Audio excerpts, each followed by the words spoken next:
So for the month of September, I've chosen the theme of language. I want to talk about language during the homilies this time. And so I chose a reading from Genesis chapter 11, the Tower of Babel.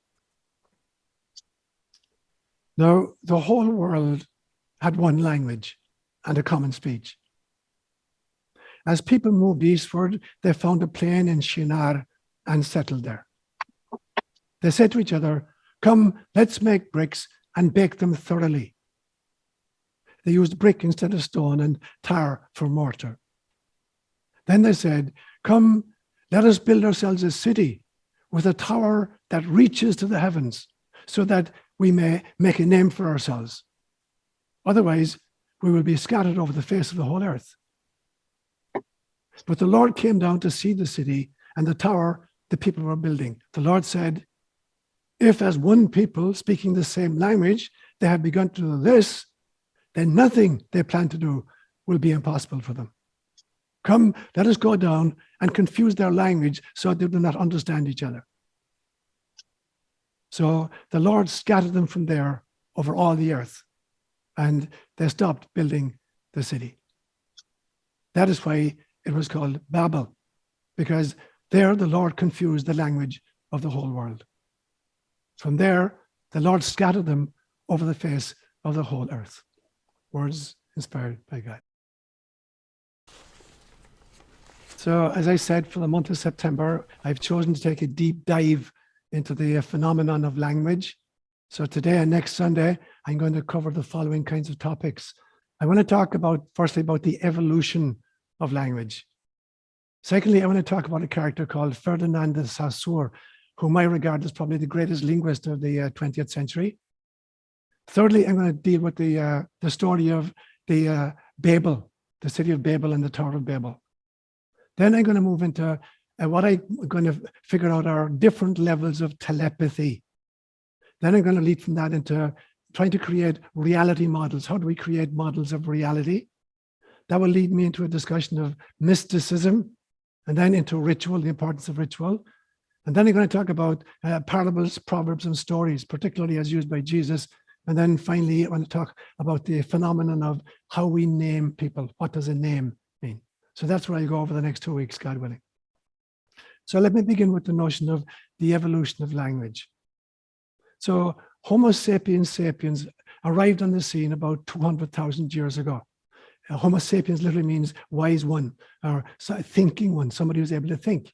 But Homo sapiens did not have language ability. That only came about 130,000 years later. About 70,000 years ago, Homo sapiens sapiens developed. That's wise, or very wise person. And for the first time ever, there was language. Language means the ability to kind of juggle symbols intracranially and then give life to them, words to them. So that's how language began to develop originally. And so the really great breakthrough of spoken language, which Homo sapiens didn't have and which most animals don't have in that sense, was that you could transfer a map of reality from your own mind to somebody else's mind simply by employing acoustical symbols, by language. So it was an extraordinary breakthrough. The ability to take all the information that's in one mind and transfer it into another mind. So that's what spoken language allowed us to do. Now, the Phoenicians were the very first group who really simplified this process by taking vocalizations, and creating written languages out of that. So before the Phoenicians, we had stuff like cuneiform, which is thousands of symbols written in Sumerian dialects, and you had hieroglyphics written by the Egyptians with thousands of symbols again, very, very, very complicated systems. The Phoenicians about the year 1500 created a system of language which depended only on 22 symbols for the basic phonemes of human speech. Now, a phoneme is actually shorter than a syllable. A phoneme is the shortest segment of language, or the shortest element of language. So sometimes even a single syllable can consist of a few different phonemes. So if you take the word, for instance, I, like I went home, the syllable I actually consists of two phonemes. It is I. So when you're actually speaking it, you're pronouncing two different phonemes, and you're doing it so quickly, it's one syllable and you think it's just a single letter, but actually it's two phonemes. So if you could create phonemes if you could create symbols for every single phoneme that the human voice is capable of making, you could represent language very simply. And they figured out that it only took 22 symbols to record all the phonemes that human beings are possible to make. And so they created an alphabet of 22 symbols to represent all the known sounds. Now, other languages arrived with different configurations, like in Gaelic, in ancient Gaelic, we have a system called Ogham, O-G-H-A-M, which was written on standing stones, and it consists only of 20 syllables. English consists of 26 syllables. And then you've got languages like of South Africa that have the click sound. And so extra symbols had to be created. But basically around 20 to 26 symbols represent every single sound that the human voice can make. And by creating symbols for that, they totally simplified written languages. They did that about 1500 years before Christ. And then the Greeks picked up on that, and the Romans picked up on the Greeks, and then the Hebrews picked up on it, and other languages picked up on it. Among all of those languages then, maybe the one with the most symbols is Sanskrit. There are 51 symbols in Sanskrit, 36 consonants and 15 vowels. And allegedly, this language was created by the rishis, the ancient teachers. And the belief system was that Sanskrit actually calls into being that which the sounds represent. So it's not like you see stuff in the external world and you create a symbol for it and then you speak it. Rather, you speak the phoneme and it creates the reality. Now, the Aborigines of Australia had the very same notion. Aboriginals believed that our ancestors sang creation into being, that it was the songs of the ancestors that actually created the mountains and the rivers and the lakes.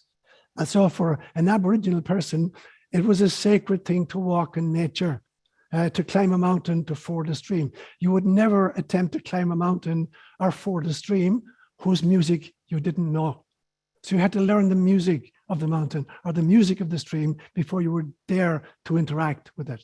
So it was absolutely sacrilegious for the Aborigines to see whites coming from Europe and tramping all over the place without ever knowing the language of the mountains. Now, you get the very same notion, I believe, deep in mystical Christianity with the notion of the logos, the Greek notion of logos, or it's translated as word. And so I've said to you many, many times that I believe that originally there is only love. And then this love births twins. One is logos and one is light. Light is responsible for creating all of matter. And we know from physics that literally matter is simply frozen light. Physically speaking, it's frozen light. And then logos, or sound, gives form to that matter. It creates different forms. Even though it's dealing with the same basic material, carbon, hydrogen, oxygen, nitrogen, one kind of intelligence is going to create a human being out of it. Another intelligence is going to create an oak tree out of it. A third intelligence is going to create a bunny rabbit out of it. So it is logos that gives morphology to mere matter. And when I talk about giving form, I mean not just physical form, not just an oak tree or a bunny rabbit or a human being. I mean also metaphysical form. It is logos that gives birth to metaphysical form from sound. And then these two dance together. Light and logos dance together and they create life. And the purpose of life, particularly incarnated life, is laughter, learning to laugh at the illusion that I am this skin encapsulated ego. So it leads to laughter, and laughter feeds back into love. And so basically that's how I see the evolution of language. When we talked then about this extraordinary character, Ferdinand de Saussure.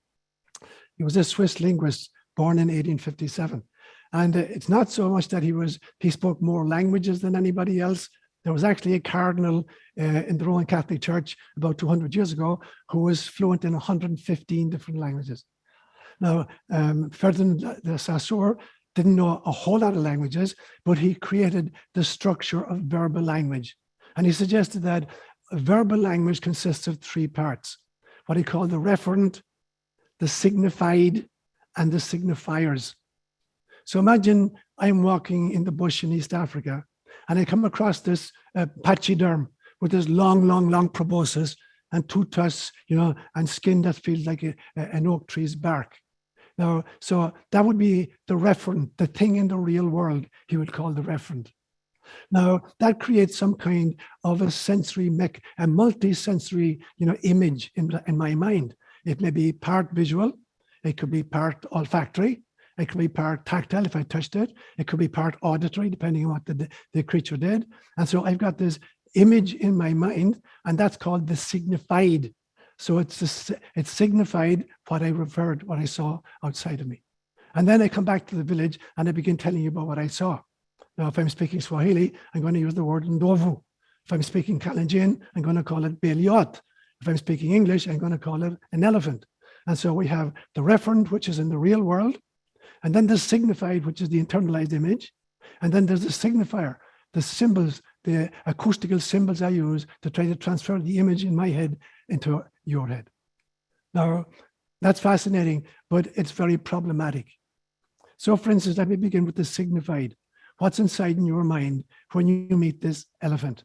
And you've created this multi-sensory image inside in your own head. So that's the signified in your head. But there's actually no guarantee whatsoever that that signified in your head actually corresponds one-to-one with what's actually out there. That is a one-to-one mapping of the referent. You have no way of knowing that. In actual fact, there's a philosophical fallacy called the myth of the given that says exactly that. We have no guarantee that our maps of reality correspond one-to-one with what's actually out there. Because basically, your sensory apparatus is simply translating electromagnetic signals into the symbols in your head. And I've used this image before. Imagine you've lived all your life in a huge big room to which there are neither windows nor doors. You can never get out of it. And in fact, all of humanity is living in this huge room. And nobody has ever been on the outside, ever. And they're not able to see what's outside or hear what's outside. But in the wall, there's this machine. And if you press a lever, a whole bunch of mincemeat comes into the room, which you can then eat. And given that you've never seen the outside, the inference is that the outside consists of massive amounts of this squiggly substance, mincemeat. Now, in actual fact, what you don't know is that outside there's a totally different world. And there's a farmer with a herd of cows, and there are trees, and there's grass, and there are rivers. And every so often, this farmer comes up to a machine outside the wall, a mangle, and he mangles a cow. And when you press the lever inside, you get mincemeat. And so you think that the outside consists of huge mountains of mincemeat. That's the problem we have. So we've no guarantee that the signifieds that we carry in our heads, because of the reference outside, actually represent what the reference are. So this signifies is problematic. You've no guarantee that what you're carrying in your head is actually a one-to-one mapping of what the sensorium delivered. The second problem is with the signifiers themselves, the words that you're going to use. As I speak to you now, I have no guarantee that you're understanding the words I'm using in the way I intend them to be understood. You have no idea. And so you may say to me, what do you mean by X? And I say, when I say X, I mean, and I start using Y and Z to explain what X meant. And so what I'm doing is I'm going round and round and round in circles, because then you say to me, well, what does Y mean? And I start explaining Y using A, B, and C. And you say, what does C mean? And so we go round and round in circles using words to explain other words. And in English, there are about 900,000 words in the English language, 300,000 in common usage, and 600,000 technical terms. And so we have no guarantee that even the signifiers are understood in the way in which the speaker is using them. And we have the same problem with science. If you take the extraordinary Webb telescope that went up into space years ago and is delivering these extraordinary images of the universe, they're actually artificial signifiers. They're basically CGI. They're computer-generated images, because this telescope is seeing into the infrared, and humans can't see into the infrared, and so they have to manipulate what they're getting using CGI, computer, generate images to try to make it available to the human being. So when you see a photograph allegedly taken by the Webb telescope, you're not actually seeing what the Webb telescope saw. You're seeing a doctored version of it. So that's the problem then with the language. Even Ferdinand de Saussure and his system is brilliant, but it's problematic as well. That's my second point. Which brings me then to the story of Babel. And you know the story very, very well, that I just read it for you. So God gets the gods, plural, Elohim, the powerful ones, the plural in Hebrew, see what human beings are down, and they're upset. They're afraid that humans are going to become more intelligent than them. Now, how could humans be more intelligent than their creators? We have the same problem facing us right now. We're creating artificial intelligence, which very, very quickly may be much more intelligent than human beings, and may decide, that it doesn't need us anymore because we're, creating problems. And so it's possible that even we as human beings are creating a form of intelligence which is actually much more intelligent than we are. So was that God's problem? That God felt if we don't step in at this stage, they're going to become more intelligent than we are and live forever. So the gods are jealous. Now, the question I ask myself when I hear this story, that there was only one language being spoken, and the gods decided to kind of fragment that language so that people wouldn't understand each other. And by the beginning of the 20th century, we had 7,000 different languages on planet Earth. Now, I'm just wondering whether or not were we actually monolingual as a species and then became polylingual after Babel? Or in fact, did what the gods do, did they give us language? And that was a huge step back. In some senses, so have we gone from being telepathic beings to be created as monolingual entities and finally then polytheistic thinkers? So is that actually the story of Babel? Which leads me then, I want to talk about the notion of telepathy. And I believe that there are various levels of telepathy. And firstly, as an animal lover, I have to say that the further we isolate ourselves from nature, the more of our extrasensory abilities we lose. And thus, the more inadequate our models of reality and communication become. As we separate ourselves more and more from nature, our models of reality suffer and our models of communication suffer. All of our extrasensory abilities begin to diminish. And that's why important if you have household pets like dogs or cats, they're a reminder to us of how much we've sacrificed on the altar of supposed evolution by our focus on left hemispheric data gathering from your physical reality. You can't have a cat or a dog and not realize they're seeing things and hearing things that we're not seeing or hearing. So what then about telepathy? Would telepathy be a giant step forward where I can transfer a whole bunch of ideas from one head to another without using signifiers? I don't have to use written words or spoken words. I can download from my brain to your brain some episode I want to talk about. Now, at that stage, then you're transferring the signifieds from mind to mind. You're not using signifiers anymore. You're not using words, written or spoken. You're transferring the signifieds, the images in your head, directly into the mind of another. Now, in this form, then, it's a transfer of signified. But as I said before, we have no guarantee that the signifieds we carry in our head are actually a one-to-one mapping of external reality. So even that form of telepathy is problematic for me, because if I'm downloading the signifieds from my head to your head without any guarantee that my signifieds actually represent reality, then I'm giving you a version of reality which may not be true. Now, this is part of the problem even with our science. So, for instance, if you upload photographs on your email and you send a bunch of photographs to a friend of yours, there are two kinds of transmission codes that are involved, electromagnetically. The first one is the packages. That's why they call them quanta. Quanta means a package. It sends a bunch of packages and the photographs arrive, but there are missing packages en route, and there are packages which have been disfigured in the transmission. So there's a second level of a code that's called an error correction code, that it fills in the gaps of the previous quanta delivered. And even in string theory, this theory of 11 different dimensions, there's the same code.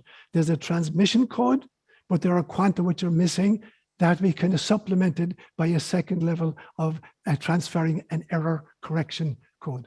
So the transmission is problematic itself, which led me to be thinking, is there a higher form of telepathy? One which transfers not signifiers and not even signifieds, but somehow transfers the reference from one to another. So I'm not depending on words to do it. I'm not even depending on internalized images to do it. I'm depending upon the reference themselves. There's some way that I can somehow transfer the reference to you. Now, as I thought about this, I began to think that this form of telepathy may represent a higher dimensional form of communication. And I asked myself the question this week, is that the form of communication that extraterrestrials use? Or is this what angelic language might consist of? And when I think about, for instance, near-death experiences, again and again and again, those who come back and tell us what it was like as they stepped through the veil, what they experience is ineffable, because there may not be even signifieds capable of describing it, let alone signifiers to kind of express the experience they've had. So in a sense, they're not having a sensory level of experience in the afterlife, but an energetic or a soul level of appropriation of the data. So there's a transfer, not of signifiers, not as signified, but of the reference themselves. Which brings me then to my final point for today. How then are we creating our reality models? So basically, we think that, we have a sensorium, 5 senses, which are sucking in data from the outside world. And then we got a brain that processes that. And that process leads to an experience. And the experience then creates our models of reality. So it goes from data gathering via our sensorium to processing via our brain to the experience, and then finally to a reality model. If I were to use a kind of an image, it's like as if the sensorium is a hunter-gatherer.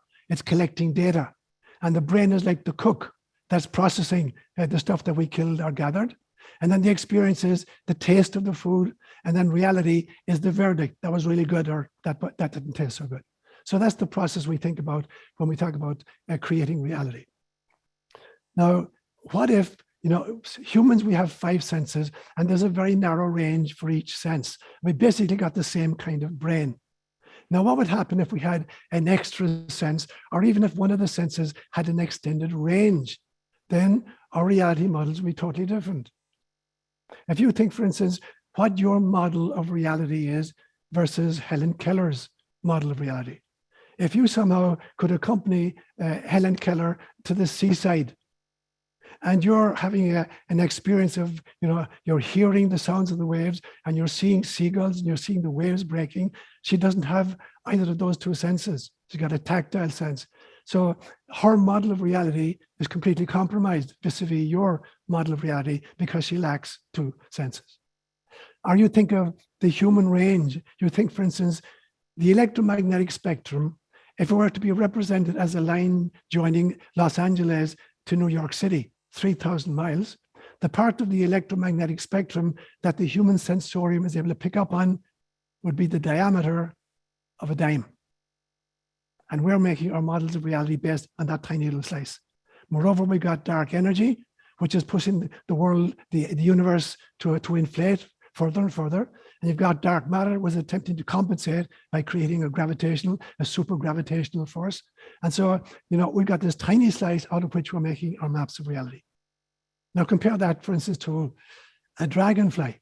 A dragonfly has 2,700 facets in each of its 2 eyes. So imagine what the visual impression a dragonfly has of a field of flowers. We can't even imagine what it would be. Or you take a bat. A bat can hear up to 100,000 hertz. Human beings can hear up to 20,000 hertz. And so imagine a bat could have an acoustical image of a rose. We can't even imagine what that would be like. Now, to complicate matters further, it is very difficult to experience that which the culture tells you is not real. So even if you have visionary experiences yourself, or some kind of extra dimensional ability, if the culture tells you it doesn't exist, it's very hard for you to have those kinds of experiences. And that's the whole problem with colonialism in various kinds. Colonialism attempts to swap out one reality for another reality. So when colonialism reaches Aboriginal peoples, they enforce a totally different model of reality on the new culture. So colonialism can be done in many, many, many different ways. There's a militaristic form of colonialism. There's an educational form of colonialism. There's an entertainment version of colonialism.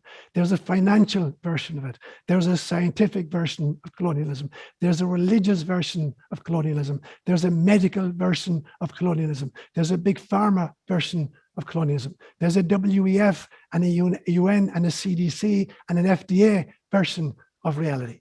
And they're trying to swap out previous versions of reality. So where do you land in the middle of all that?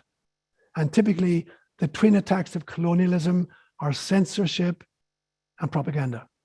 And so the meme makers then are the modern storytellers. And a meme is to a culture as a gene is to an organism. So I want to end with an image I created many, many years ago to try to wrestle with this question of reality models. I had a vision about 20 years ago in which I found myself approaching a circular cylindrical tower, a multi-story tower, like a skyscraper, circular in form and rising up high. But to get into it, I had to go underground into a garage. And I found myself, the elevator bank came up through the center of this circular cylinder. And when you stepped up on any floor, you found yourself in a circular corridor. And there were 8 different rooms opening up from this circular corridor. So as you can imagine then, every room was kind of wedge shaped. You know, the door you went in had a curve, it's a shorter wall. Then there were 2 straight side walls, and the far wall was a bigger circle. And when I went into, I got off on the first floor, and I went to room 101. And I could see on the back wall that there was a mural, a painted mural, but it was very, very elemental and very basic. It was represented just by kind of stick figures. I said, wow, interesting. I came out of room 101 and I went along and I went into room 102. And then I realized that the mural on the back of the second wall was an extension of the mural in room 101. And I began to think, wow, if I had only gone into room 101, I wouldn't have realized that this is much more complicated mural than I thought. So I go into room 103 and I find it's a further extension of the mural. I go around the entire floor 101 and I find that in order to understand the mural, I had to go into every single room, you know, on the floor. And then I had an image of the entire mural. Then I began to think, I wonder what's on the second floor. So I go back into the elevator, I go up to the second floor and I find the same arrangement, 8 different rooms. I go into the first one, room 201, and I see it's the same segment of the mural, except this one is done in a black and white, much more realistically than the stick figures. And as I perambulate from 201 to 202, 203, etc., I see the very same mural I'd seen on the first floor, but much more realistically painted in black and white. So I get back into the elevator, I go up onto floor number 3, and I find myself, as I go in from room to room to room, the same mural, but it's done in very, very vibrant color, much, much more alive. And I go up to the next floor, floor number 4, and I circumambulate again each of the rooms, and I find myself, there's a 3-dimensional version of the mural, 3-dimensional, holographic. I go to the next floor, and not only is it holographic, it's interactional. I can actually interact with the mural. Now, in my vision, that's as how as I got. But I realized that each room on each floor represents different states of consciousness. Maybe waking state, dreaming state, you know, dreamless state, meditative state, nature mysticism state, whatever. But every floor represents stages of consciousness.